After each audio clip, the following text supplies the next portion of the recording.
আসসালামু আলাইকুম ভিউয়ার্স, আপনারা সবাই কেমন আছেন? এটা হলো মিমি। এই যে মিমির বাচ্চা, এই যে এইগুলা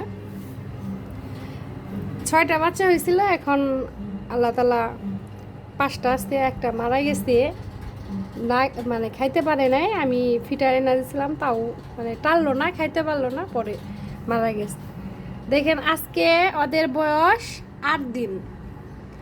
8 দিন পড়ছে, চোখ ফুটে নাই, কিন্তু দেখেন এই যে চোখ, এই যে সাদা বুড়ির একটা চোখ দেখেন এই যে একটু খুলে গেছে, আর একটা চোখ খুলে নাই। মানে অন্যগুলারও একই অবস্থা, একটু একটু আসতেছে চোখ খোলার মতো। এই যে দেখছেন, দেখা যাচ্ছে বিরুর মধ্যে, কিন্তু পুরাটা ফুটে নাই। হয়তো আর 1-2 দিনের ভিতরেই ফুটে যাবে। হয়তো আজকে 8 দিন, তো 9-10 দিনের মধ্যেই পুরাটা ফুটে যাব। মানে সবই মানে ফুটানোর অবস্থায় আছে।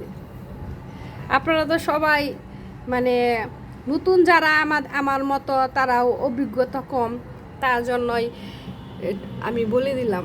এক একজনে বলে যে 7 দিনে ফুটে যায়, ওটা মানে ভুল। 7 দিনে ফুটে না, হয়তো 7 দিনে পজিশনে আসে আস্তে আস্তে আস্তে আস্তে। 8 দিনে এই অবস্থা হয়েছে একটা, আরগুলার চোখ ফুটেই নাই। একটু একটু মানে একটু একটু ওই দেখা যাচ্ছে, কিন্তু হয়তো ওই 2-1 দিনের ভিতরেই আল্লাহ ফুটে যাবে। এত 10 দিনে টোটাল হয়তো সব ফুটে যাবে। ঠিক আছে ভিউয়ার্স, এই যে ওদের জন্য দোয়া করবেন। মা পাহারা দিচ্ছে, মানে বাচ্চারা দের হেফাজতে রাখছে আর কি। গরম তো, গরমের দিন। আচ্ছা ঠিক আছে, আসসালামু আলাইকুম।